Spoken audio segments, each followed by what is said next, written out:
யாரெல்லாம் இலங்கை இந்தியா போன்ற நாடுகளிலிருந்து பிரித்தானியா செல்ல பார்க்கிறீங்களோ உங்கள் எல்லாருக்குமே பெரும் மகிழ்ச்சியான ஒரு தகவல இப்ப பிரித்தானியாவில் புதிதாக பிரதமர் பதவி ஏற்றுக்கக்கூடிய தொழிலாளர் கட்சியினுடைய தலைவர் அறிவிச்சிருக்கிறார். அதாவது இதற்கு முன்னுக்கு ஆட்சியில் இருந்திருக்கக்கூடிய 14 வருட ஆட்சி பின்புலம் கொண்ட ரிஷி சுனக் கட்சி கொண்டு வந்திருக்கக்கூடிய கணக்க திட்டங்களை இவர் கேன்சல் செய்து கொண்டு வரார். உதாரணமாக ருவாண்டாவில் திட்டம் கேன்சல் செய்யப்பட்டது, மாணவர் விசாவுக்கு எதிராக கொண்டு வந்திருக்கக்கூடிய கணக்க நடைமுறைகள் கேன்சல் செய்யப்பட்டது.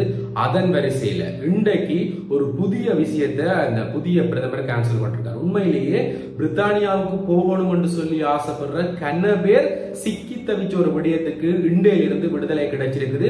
அந்த விடயங்கள் என்ன, எப்படியான புதிய சட்டங்கள் எல்லாம் அறிமுகப்படுத்தப்பட்டிருக்குது, எப்படியான சட்டங்கள் எல்லாம் இல்லாமல் செய்யப்பட்டிருக்கின்றதான் இந்த காணொலியில முழுக்க முழுக்க பார்க்க போறோம். அதுக்கு முதல் இப்பதான் நீங்க சேனலுக்கு புதுசா வந்திருக்கீங்கன்னு சொன்னா சேனலை சப்ஸ்கிரைப் செஞ்சு இணைஞ்சு கொள்ளுங்க. அப்பதான் இது தொடர்பில் நாங்கள் போடக்கூடிய எல்லா காணொலிகளையும் நீங்க பார்க்கக்கூடியது போல இருக்கு. என்ன விஷயம் என்று சொன்னா, இந்த ரிஷி சுனக்குக்கும் புதிய பிரதமருக்கும், அதாவது தொழிலாளர் கட்சியினுடைய தலைவருக்கும் இருக்கக்கூடிய ஒரு போட்டியின் காரணமாக தேர்தல் நேரத்தில் தொழிலாளர் கட்சியினுடைய தலைவர் ஒரு வாக்குறுதிகளை கொடுத்தவர். அதாவது புலம்பெயர்தலை நான் ஆதரிப்பேன் என்று சொல்லி கணக்க வாக்குறுதிகளை கொடுத்தவர். அதனுடைய ஒரு வாக்குறுதி தான் இந்த ருவாண்டாவில் திட்டம்.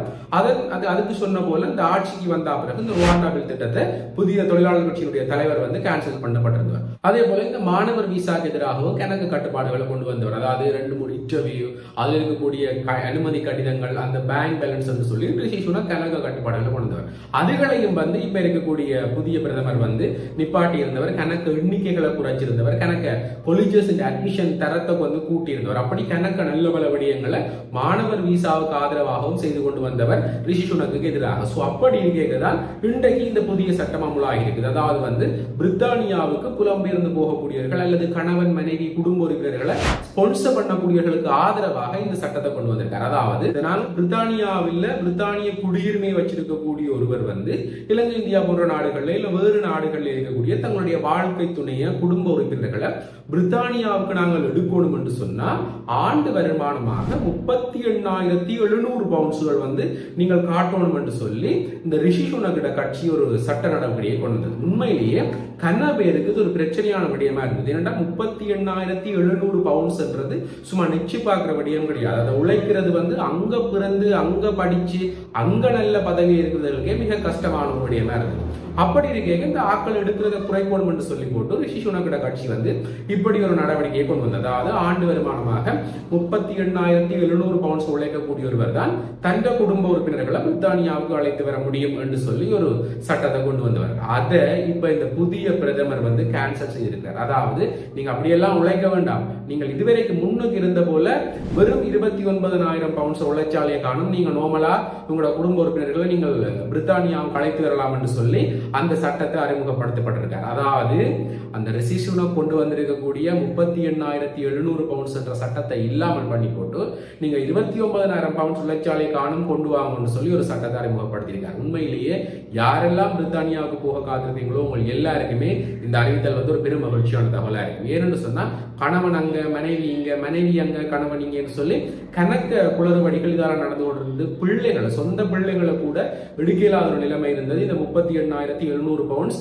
உழைச்சி ஆகணும் என்ற ஒரு சட்டத்தால ஒரு ஈவிரக்கம் இல்லாத செயல ரிஷி சுனக் செஞ்சிருக்கிறார் என்று சொல்லி கணக்க சமூக அமைப்புகள், கணக்க சட்டத்தரணிகள் கூட சுட்ட குற்றம் சாட்டியிருந்தார்கள். அதன் அடிப்படையில் இப்ப இந்த புதிய பிரதமர் செஞ்சிருக்கக்கூடிய இந்த வேலையானது மக்கள் மத்தியிலேயா இருக்கட்டும், சமூகம் மத்தியிலேயா இருக்கட்டும், இந்த பொது அமைப்புகள் மத்தியிலேயா இருக்கட்டும் ஒரு பெரிய வரவேற்பை பெற்றுக் கொண்டு வரார். உண்மையிலேயே வரவேற்கத்தக்க விடயம் என்று சொல்லி. ஏனென்றா 38,700 பவுண்ட்ஸ் உழைக்க இயலாத ஒரு காசு என்று சொல்லி எல்லாருக்குமே தெரியும்.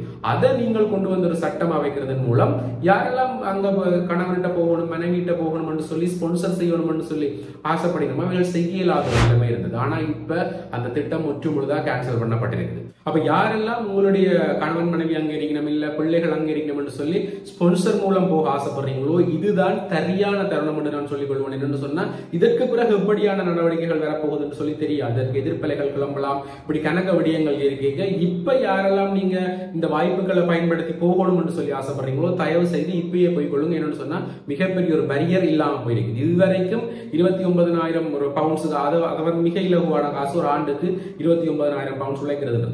அதை பயன்படுத்தி கொண்டு நீங்க போகணும் என்று சொல்லி ஆசைப்பட்டா இப்பயே உங்களோட நடவடிக்கையை செஞ்சு கொள்ளுங்க. இன்னும் 1 வருடத்துல 2 வருடத்துல அங்க மாறக்கூடிய நிலவரங்களுடைய அடிப்படையில் இந்த தொகை மீண்டும் அதிகரிக்கப்பட்டால் ஒண்ணுமே செய்யலாது. இதே போல இருந்த ஒரு பேரியர் தான் முன்னுக்கு இருக்கும். சோ யாரெல்லாம் இப்ப பிரித்தானியாவுக்கு போக ஆசைப்படுறீங்களோ தயவு செய்து இந்த ஸ்பான்சர் விசாவை பயன்படுத்திக் கொள்ளுங்க.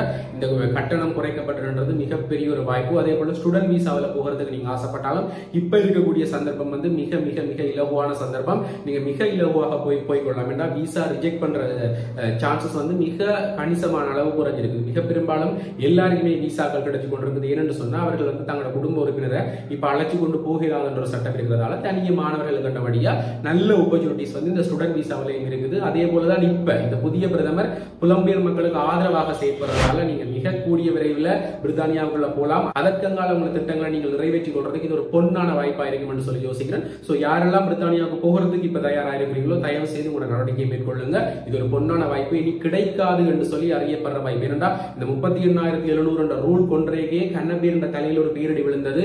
இனி நாங்கள் போகவே இயலாது, எங்களை ஸ்பான்சர் பண்ணவே இயலாது என்று சொல்லி.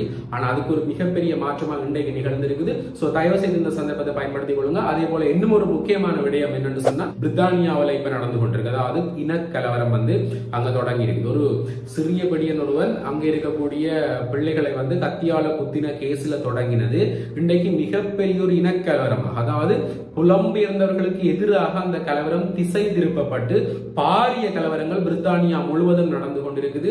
தேடி தேடி அடிக்கிற அளவுக்கு பிரித்தானியாவுடைய கலவரம் வளர்ந்திருக்கு. எப்படி என்று சொன்னா அங்க இருக்கக்கூடிய அந்த பிள்ளைகளை தாக்கி இருக்கக்கூடிய சிறுவன் வந்து புலம்பெயர்ந்த சிறுவன் என்ற அடிப்படையில புலம்பெயர்ந்தவர்கள் தான் இதற்கு ஆதரவாக இருக்கிறார்கள் என்று சொல்லி பிரித்தானிய மக்கள் ஏவி விடப்பட்டு எங்கெல்லாம் புலம்பெயர்ந்தவர்கள் தங்க வைக்கப்பட்டிருக்கிறார்களோ அங்கெல்லாம் தாக்கப்பட்டு கொண்டிருக்கிறார்கள். வெளியில வர முடியாத சூழல் உருவாகி இருக்கிறதாக இப்ப பிரித்தானியாவில் புலம்பெயர்ந்து வசித்துக் கொண்டிருக்கக்கூடிய தமிழர்கள் கண்ணபேர் தங்களோட சமூக வலைதளங்கள்ல கருத்துக்கள் பதிவிட்டுக் கொண்டிருக்கிறோம்.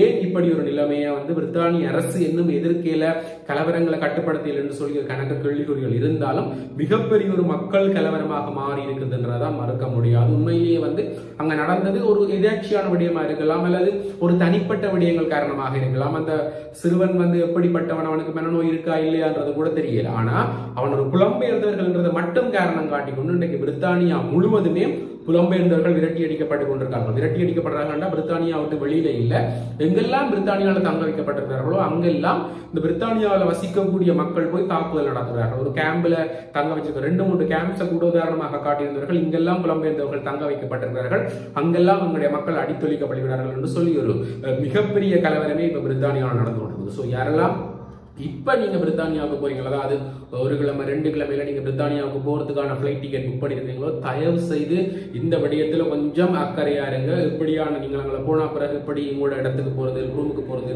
அது சார்ந்து உங்களோட நடவடிக்கையை மேற்கொள்ளுங்க.